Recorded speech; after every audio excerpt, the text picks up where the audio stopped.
गायत्री अपने बेटे राजवीर की शादी कशिश से करवाकर उसे अपने घर लेकर आई थी, जिसके बाद गायत्री कशिश का गृह प्रवेश करती है और उसे राजवीर के कमरे तक ले जाती है।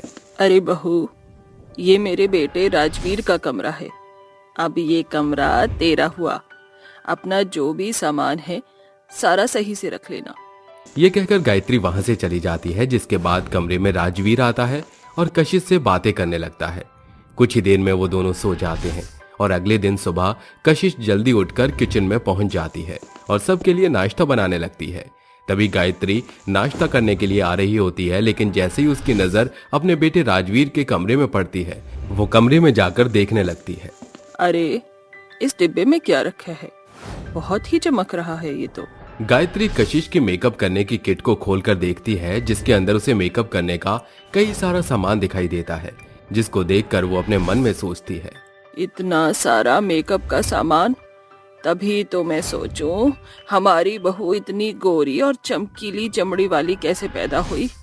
इसको लगाकर देखूं क्या, मेरी भी चमड़ी गोरी और चमकीली दिखने लगेगी।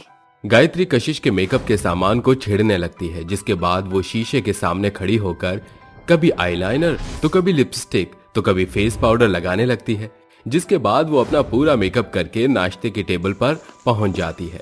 गायत्री का चेहरा देखते ही राजवीर के मुंह से सारा खाना बाहर निकल आता है और खांसते हुए अपनी माँ गायत्री से कहता है, अरे माँ, क्या हालत बना रखी है तुमने अपनी। अरे जल्दी से मुंह धोकर आओ, पिताजी ने देखा तो उन्हें हार्ट अटैक आ जाएगा। अरे पागल हो गया है क्या? मैं इतना अच्छा मेकअप करके आई हूँ और तू बोल रहा है मुंह धोकर आओ? नहीं, मैं अपना मुंह नहीं धोऊंगी। गायत्री का चेहरा देखकर कशिश जोर जोर से हंसने लगती है, जिसके बाद वो गायत्री से पूछती है, अरे माँ जी, आप तो बहुत ही फनी लग रही हो, लेकिन आपने वो कहावत तो सुनी होगी, बूढ़ी कोड़ी लाल लगाम।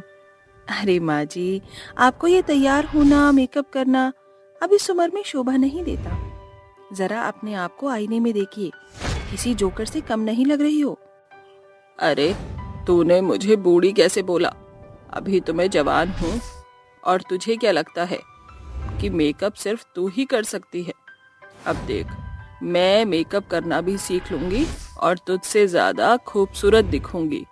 गायत्री की बात सुनते ही कशिश जोर जोर से हंसने लगती है। क्या कहा? माँ जी मुझसे खूबसूरत? अरे, मुझसे खूबसूरत तो पूरे मोहल्ले में एक भी लड़की नहीं थी। और वैसे भी आप मेरे बारे में जानती नहीं हो। मैंने 3 अवार्ड जीते हैं, और वो भी मेकअप कंपटीशन में।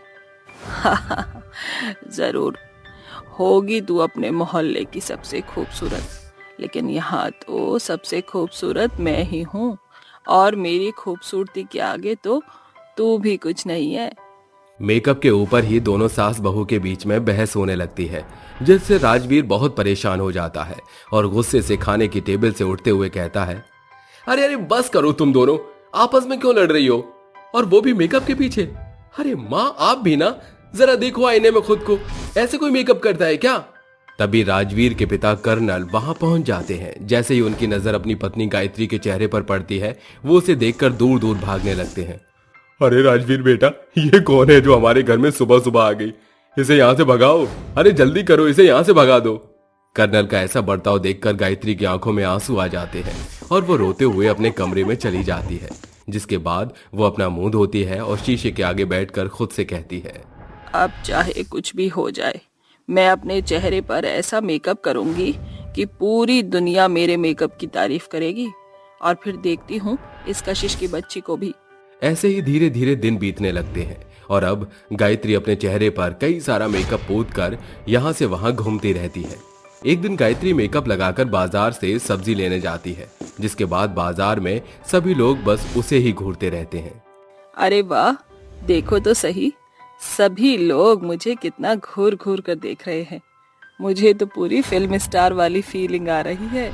लोगों के घूरने पर गायत्री बहुत खुश होती है, लेकिन दरअसल वो सभी लोग गायत्री के मेकअप का मजाक उड़ा रहे होते हैं, जिस बात से गायत्री बहुत अनजान होती है। वहीं कशिश कॉस्मेटिक से अपने लिए मेकअप का सामान लेकर रास्ते में आ रही होती है। तभी उसे कुछ औरतों के बात करने की आवाज आती है। अरे, उस बुढ़िया को देखा तुमने? बुढ़ापे में भी जवानी का शौक आ रहा है। अरे हाँ हाँ, मैंने देखा उसे। अरे इतना सारा मेकअप उसने अपने चेहरे पर लगाया हुआ है, जैसे मेकअप की पूरी दुकान लेकर घूम रही हो। उन औरतों के बात करने के ढंग से कशिश को ये सब समझने में देर नहीं लगती कि वो औरत और कोई नहीं उसकी सास गायत्री ही है। जिसके बाद कशिश जैसे ही घर पहुंचती है वो अपनी सास गायत्री के कमरे में जाती है, लेकिन उस समय गायत्री अपने चेहरे पर मेकअप लगा रही होती है, जिसे देखकर कशिश तुरंत उससे कहती है, माँ जी, आप ये क्या कर रही हो? अरे अगर इतना ही मेकअप का शौक है तो सीख क्यों नहीं लेती हो? आपको पता है जब आप बाहर निकलती हो तो कितने लोग मजाक उड़ाते हैं। अरे जा जा, रहने दे। मैं जानती हूँ कि तू मेरी खूबसूरती से जलती है, इसलिए ये सब बोल रही है। अब जा, मेरे को तैयार होना है। आज मैंने अपने घर पर एक छोटी सी पार्टी रखी है और देखना सब लोग मेरी खूबसूरती की कितनी तारीफ करेंगे। कशिश के कई बार समझाने के बाद भी गायत्री उसकी एक नहीं सुनती, जिसके बाद वो शाम के लिए तैयार होने लगती है। और जैसे ही शाम होती है तो उसके कुछ दोस्त आते हैं जो पूरी पार्टी में बस उसके चेहरे को देखकर हंसते रहते हैं। गायत्री को ये लगता है कि सब लोग उसकी खूबसूरती की तारीफ कर रहे हैं, लेकिन हकीकत में सब लोग उसका मजाक उड़ा रहे होते हैं। वहीं कशिश दोबारा से अपने कंपटीशन की तैयारी कर रही होती है। कल मेरा कंपटीशन है, इस बार तो मैं ही जीतूंगी। कशिश अपनी पूरी तैयारी के साथ सो जाती है। अगले दिन जैसे ही वे मेकअप कंपटीशन में पहुंचती है, वहां कई सारी लड़कियां मेकअप कंपटीशन के लिए आई होती हैं, लेकिन वहां बाकी लोगों के साथ साथ कशिश की सास गायत्री भी मौजूद होती है, जिसे देखकर कशिश अचंभित रह जाती है। जैसे ही परफॉर्मेंस स्टार्ट होती है, एक के बाद एक सब अपना मेकअप दिखाने लगते हैं। जैसे ही गायत्री की बारी आती है, उसके स्टेज पर आते ही सब लोग उसका मजाक उड़ाने लगते हैं और उसके ऊपर टमाटर और अंडे फेंक कर मारते हैं। इतनी बड़ी बेइज्जती गायत्री से सहन नहीं होती और भागते हुए वो वहां से जाती है। जिसके बाद कशिश अपनी सास को रोकती है और उनको शांत करवाने के बाद उनके चेहरे पर एक बहुत ही प्यारा सा मेकअप करती है। जिसके बाद वो उसे परफॉर्मेंस के लिए स्टेज पर ले जाती है। उसका मेकअप देखकर सभी लोग बहुत तारीफ करते हैं। बहुत ही कमाल का मेकअप किया है, आपके मेकअप ने उम्र को भी छुपा दिया। असली अवार्ड के हकदार सिर्फ और सिर्फ आप हो। उस कंपटीशन में कशिश के साथ साथ गायत्री को भी अवार्ड मिलता है और वो दोनों खुशी खुशी वापस घर आ जाते हैं। गायत्री को अपनी गलती पर पछतावा होता है, जिसके बाद वो कशिश से मेकअप करना सीखती है और अपनी बहू के साथ खुशी खुशी रहती है।